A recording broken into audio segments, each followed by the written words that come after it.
Hello student, आज की इस वीडियो में हम शॉर्ट क्वेश्चन देखेंगे, मतलब दीर्घ उत्तरीय क्वेश्चन को देखेंगे। जैसे कि कुछ मेरे पास क्वेश्चंस हैं, उनके बारे में हम आज बात करेंगे। चलिए तो शुरू करते हैं शुरू वाले क्वेश्चन से कि ग्रह क्यों नहीं टिमटिमाते हैं। क्यों नहीं टिमटिमाते हैं? तो ग्रह आप यहाँ देख सकते हैं, ये ग्रह है। तो हम देखते हैं कि तारे टिमटिमाते हैं लेकिन ग्रह नहीं।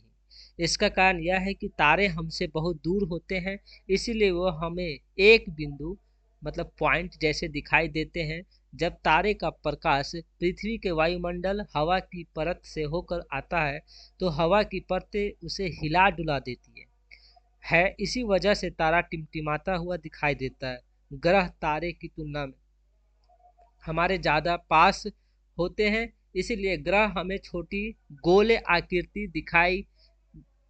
आकृति की तरह दिखते हैं। उनका प्रकाश एक ही बिंदु से नहीं बल्कि कई बिंदुओं से आता है। तो ये आप देख सकते हैं, ये ग्रह हुए, ये बीच वाला सूर्य हुए। चलिए नेक्स्ट है। और ये सबका जो भी आपको अगर लिखना है कॉपी में तो लिख सकते हैं, और नहीं तो आप इसका मेरे फेसबुक पेज पे डिस्क्रिप्शन में दिया गया लिंक है, वहाँ से आप इस फोटो को डाउनलोड कर सकते हैं। चलिए नेक्स्ट है कि निरपेक्ष अपवर्तनांक किसे कहते हैं। मतलब निर्वात, निरपेक्ष मतलब निर्वात। निर्वात में प्रकाश की चाल और किसी माध्यम में प्रकाश की चाल के अनुपात को उस माध्यम के निरपेक्ष अपवर्तनांक कहते हैं। निरपेक्ष अपवर्तनांक हमेशा एक से अधिक होता है। प्रकाश उस माध्यम में कितना धीमा हो जाता है। किसी माध्यम का निरपेक्ष अपवर्तनांक मतलब absolute refractive index equal to निर्वात में प्रकाश की चाल भागा उसे माध्यम में प्रकाश की चाल, या बट्टे में भी दे सकते हैं, निर्वात में प्रकाश की चाल बट्टे माध्यम में प्रकाश की चाल। तो अब चलिए नेक्स्ट क्वेश्चन की तरफ चलते हैं।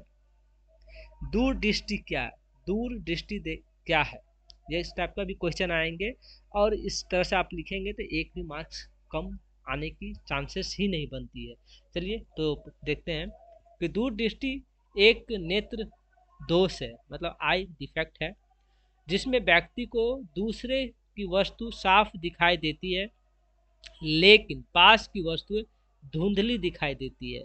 देख रहे हैं कि ये पास की वस्तु को किस तरह से देख रही है। फोटो में आपको चित्र के साथ दिखाया गया कि पास की वस्तुओं को एकदम गौर से देख रही है, जबकि दूर की वस्तु साफ दिखाई देती है इनको। तो दूरदृष्टि होने का मुख्य कारण है कि नेत्र का गोलक मतलब आई बॉल के सामान्य से छोटा होना, पहला कारण है। दूसरा है कि नेत्र लेंस की अपवर्तन शक्ति कम होना।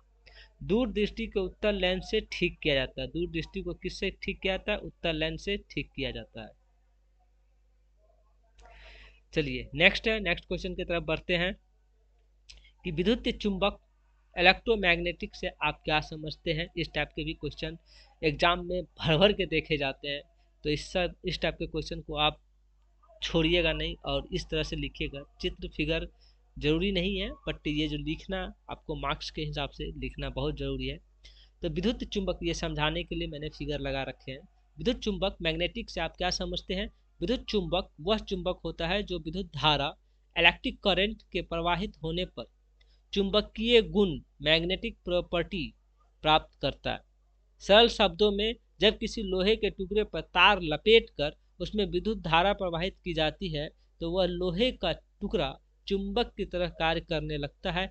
इसे ही विद्युत चुंबक कहते हैं। तो आप इस तरह से लिख सकते हैं।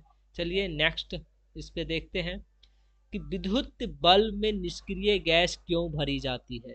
विद्युत बल्ब में निष्क्रिय गैस क्यों भरी जाती है? ये बल्ब है, अब एलईडी बल्ब आ गया। जब ऐसे बल्ब अभी भी यूज होते हैं जो 100 वाट के बल्ब होते हैं, इससे भी ज़्यादा की वाट के बल्ब होते हैं, उसमें जो है निष्क्रिय गैस भरी जाती है।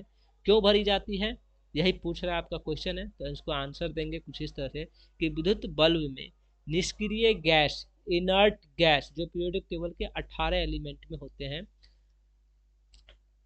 इनर्ट गैस इसलिए भरी जाती है ताकि फिलामेंट अधिक समय तक सुरक्षित रहे और बल्ब की आयु बढ़ जाए।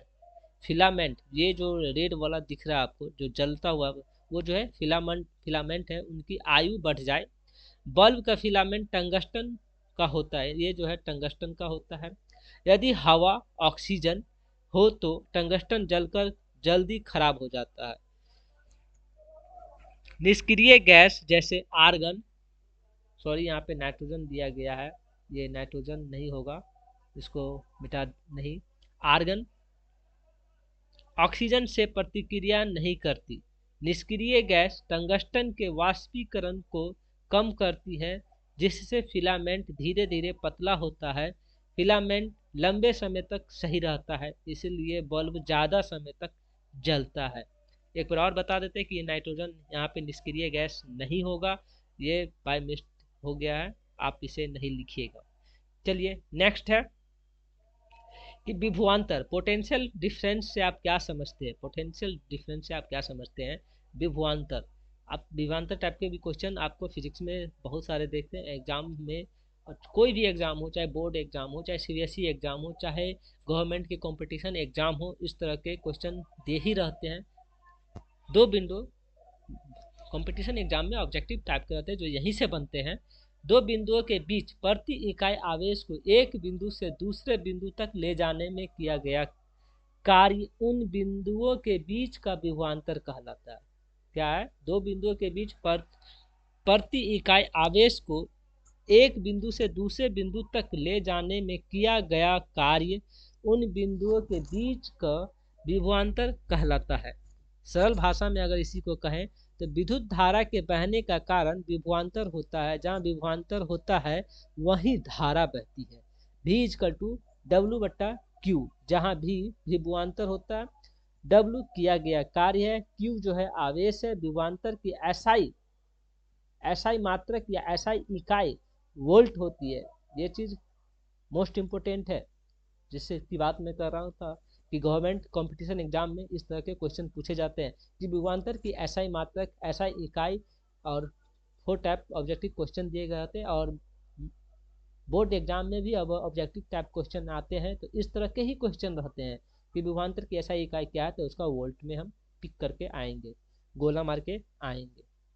उदाहरण, यदि एक कूलाम आवेश को एक बिंदु से दूसरे बिंदु तक ले जाने में 1 जूल कार्य किया जाए तो विभवांतर 1 वोल्ट होगा। विभवांतर कितना होगा? 1 वोल्ट होगा। चलिए इसी तरह से नेक्स्ट क्वेश्चन की तरफ हम चलते हैं कि ऊर्जा का उच्चतम स्रोत किसे कहते हैं? ऊर्जा जो है उसका उच्चतम स्रोत किसे कहते हैं?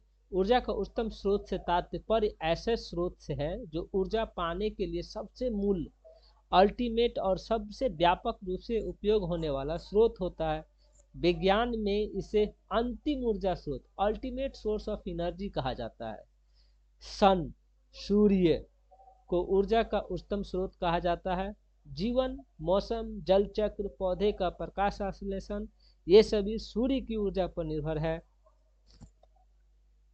विज्ञान में ऊर्जा का उच्चतम या अंतिम स्रोत सूर्य ही माना जाता है। क्या है? एक और एकदम नोटिस, विज्ञान में ऊर्जा का उच्चतम या अंतिम स्रोत सूर्य ही माना जाता है। चलिए नेक्स्ट क्वेश्चन की तरफ बढ़ते हैं, और ये नेक्स्ट क्वेश्चन लास्ट क्वेश्चन होगा, तो उसे थोड़ा ध्यान से देखिएगा। डायनमो, डायनमो किसे कहते हैं? ये डायनमो है, जिसे मोटर भी हम लोग कह सकते हैं सरल भाषा में। डायनमो एक ऐसी विद्युत यंत्र डिवाइस है जो यांत्रिक ऊर्जा घूमने की ऊर्जा को विद्युत ऊर्जा में बदल देता है। डायनमो एक ऐसी विद्युत यंत्र है जो यांत्रिक ऊर्जा को विद्युत ऊर्जा में बदल देता है। डायनमो का कार्य विद्युत चुंबकीय प्रेरणा, इलेक्ट्रोमैग्नेटिक इंडक्शन के सिद्धांत पर आधारित होता है। डायनमो का कार्य विद्युत चुंबकीय प्रेरणा, इलेक्ट्रोमैग्नेटिक इंडक्शन के सिद्धांत पर आधारित होता है। सरल शब्दों में, जब कुंडली को चुंबक के बीच घुमाया जाता है तो उसमें विद्युत धारा उत्पन्न होती है। इसी यंत्र को डायनमो कहते हैं।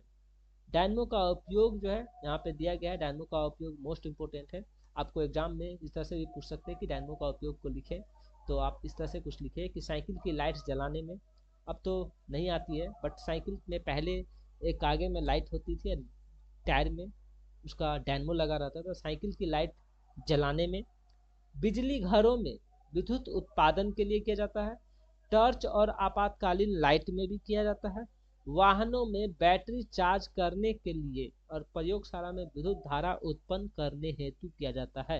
इस तरह से अगर आप लिखते हैं पूरे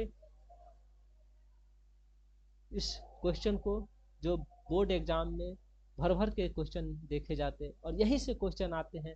देखिएगा इसमें से एक नहीं, दो नहीं, तीन नहीं, चार चार पाँच पाँच क्वेश्चन इस तरह से ही रहेंगे और इसी टाइप के ही क्वेश्चन रहेंगे, यही क्वेश्चन छपे मिलेंगे आपको एग्जाम हॉल में। तो thank you for watching this video. अच्छा लगे तो आप अपने फ्रेंड्स के पास जो अभी इसकी ज़रूरत है उनको भेज सकते हैं। तो थैंक यू।